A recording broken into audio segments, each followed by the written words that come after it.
We're speechless. Well, anyway. What a wonderful day it's been. Have you all enjoyed yourself? I think what we should do now is, the staff here have been absolutely brilliant. So let's give them the clap they so richly deserve.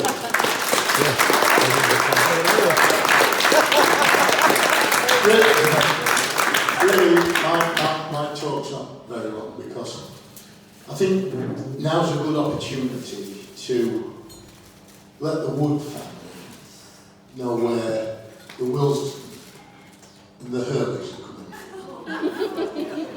from. Because in 1975, I married my lovely Jean, who is one of a clan of the Hurleys.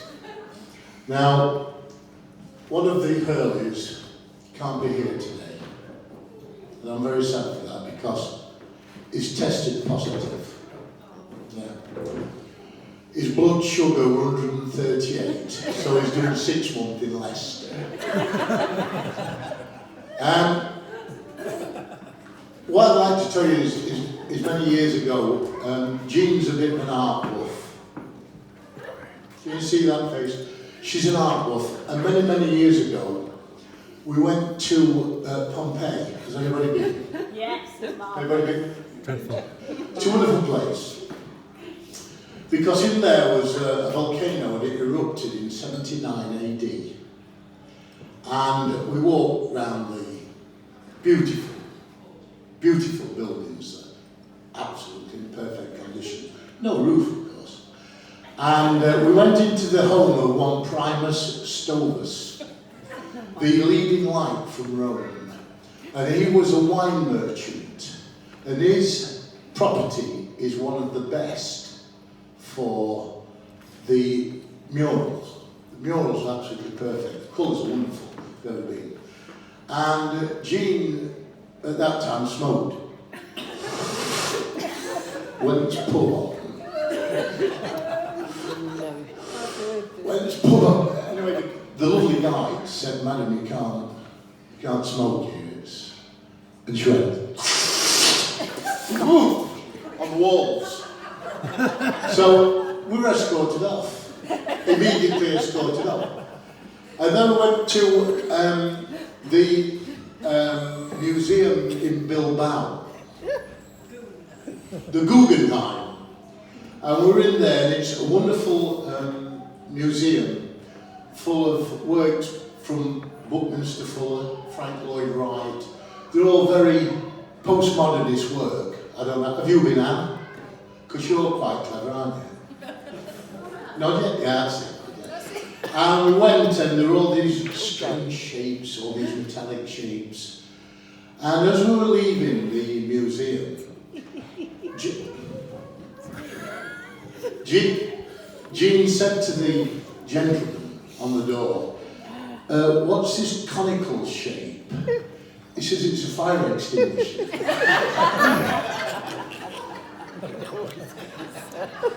So, you understand where we're coming from with the Hurleys?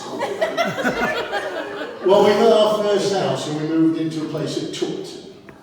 And then what we did is, we moved to a little local village, beautiful little village, from Chesterfield, called St Augustine's. Beautiful. And I remember driving through St Augustine's Avenue, as a copper, as you know, I'm a copper. I always remember seeing this mucky blanket, a mucky off-white blanket, on this upstairs window of this council house. And somebody painted on this mucky blanket, "Happy 28th birthday, Grandma." So, you can see where we're coming from, where we lived. But we've always had a wonderful marriage, because we had two wonderful children. David and Deanna. Now, David was the more intelligent of the two. He was more intelligent because he is, in actual fact, a police inspector. Whoa. Eh? When he took his exams, he became in the top 50 in the country. Is that true, son? So true, so true. Thank you. Thank you. However, that was never always the case. Because as a younger man, he was a complete and utter idiot. And I'm going to tell you for a reason why. He learned to drive very, very quickly. Oh yeah. Oh yes. He learned to drive very, very quickly. And being the boy that he was always volunteering. He was not had that volunteer. And unfortunately, during this time, my beloved mother-in-law passed away. Emily passed away. A most beautiful woman. A real cracker. David offered to take the sisters-in-law in the car with him. I'll drive behind the hearse, Dad. Okay, great son. So there is David, Kath, Carl, Isle. Oh God. Ellen, driving away. As we get into the crematorium, hearse pulls up, David bang into Kath, coughing over, and poor old not in a good position. So what happened is then he gets out of the car, don't look at anybody else, but he comes over to me. And he looks at me and I'm going, while his aunties are going, oh, poor old Dave. Poor old Dave. What makes matters worse, ladies and gentlemen, is that the pallbearers had all got their cake insurance.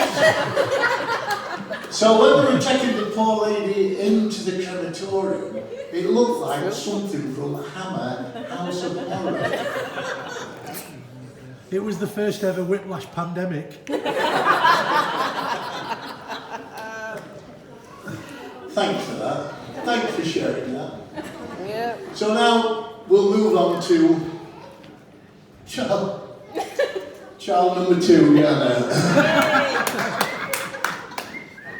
Child number 2. She went to White Coats Infant School, a lovely little infant school, lovely, where traditional values were taught. And luckily, I was off on rest day when she came out of school. But I remember seeing that little cherubim face, skipping with some finger painting she did. And I said to her, "Have you had a good day at school, love?" "I have." "What have you been doing?" "I've been with Laura, some other name, and I've done some Carla, and I've done some finger painting." I said, "That's beautiful. What are you doing tomorrow?" "Skid sparks from her shoes tomorrow." "Yeah, you've got to go back tomorrow." "Oh, nobody told me." "Well, that's how it works, yeah." Anyway, I took her to school next day and I'm on afters. And just as I'm about to go to work, I get a telephone call from the head teacher. "Oh, Mr. Wilson, can you come to school?" "Why?" "Oh, Diana's traumatised the children." "Traumatised?" "She's 5-year-old. You'll have to come, she's traumatised the children." So I have to go to school, and Diana's that vacant, hurly look. And I said, "What's happened?" The teacher ushered me into a room and she says, "Today we've been talking to the children what the mums and dads do." So they said, Diana, come out to the front. Bearing in mind, our police officer and Jean were a store detective. A right bunch. And she says, what does your mum and dad do, Diana?" And she said, "My dad dresses all in black and wears a black hood. And what he does, he goes out at night with a big stick and hits kids overhead and then takes them to a cave." "And my mother's a shoplifter."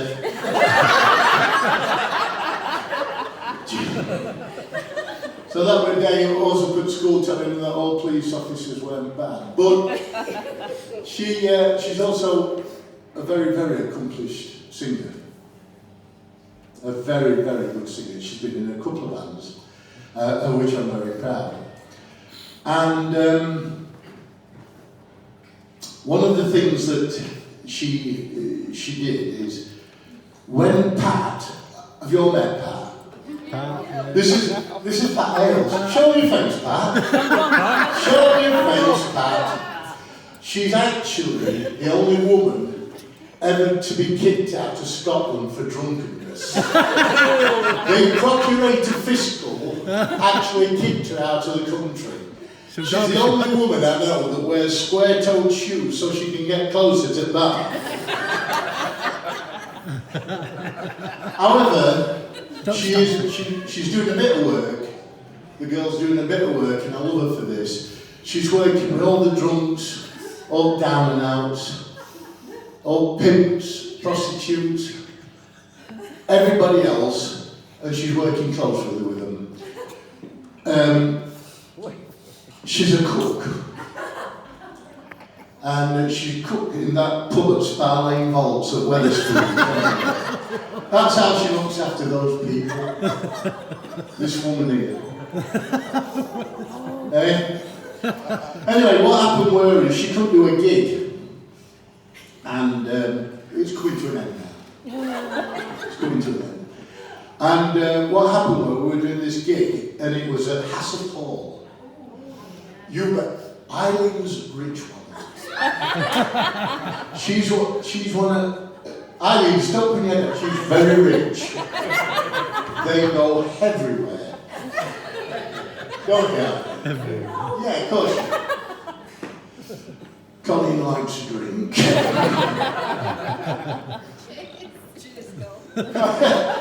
Anyway, where were I? Oh, Hassett Hall. It was at Hassett Hall.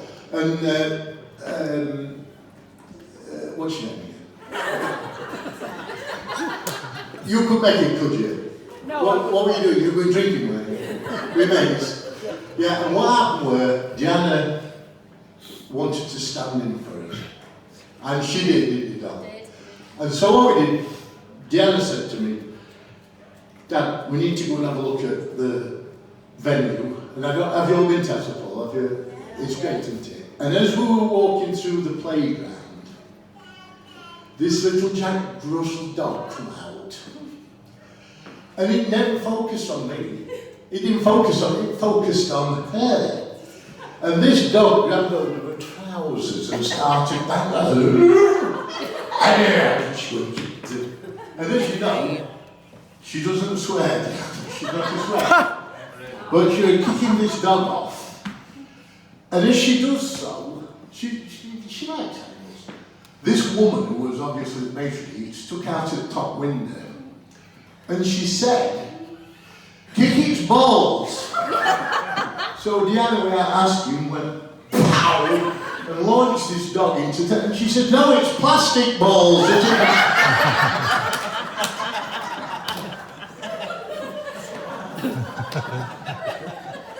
Anyway, are you alright? This is Brian.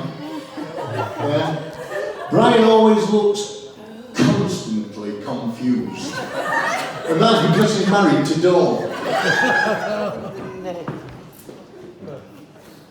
But anyway. It's because he's got 5 older sisters. There is that. So, you understand, Dave, what you're letting yourself. It's too late now, we signed it. With this speech before. Is what? We could have done with this speech before. Yeah, it's too late now, Dave. No escaping. But anyway, I hope you've all had a great day today. Yes. I can't hear you. Yes. Anybody been in the army here? No. That's where you say, "I have gas." Yeah. Thank you for your service. I taught him at Ted. He wanted bright ones. But anyway, I'm glad you've enjoyed it. And can I just say, it's been a pleasure being here, and it's a pleasure to have David. in the family. Yeah. Well, what a wonderful, wonderful lad he is. And a real credit to me and Jean.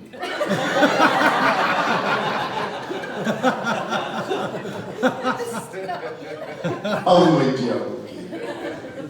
And you're a real credit to your mum and dad because they've obviously shown you true values and they're very, very important. So will you join with me by charging your glasses? Not you, Joel.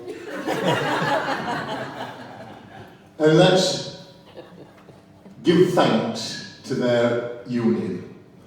Cheers. Cheers, everyone.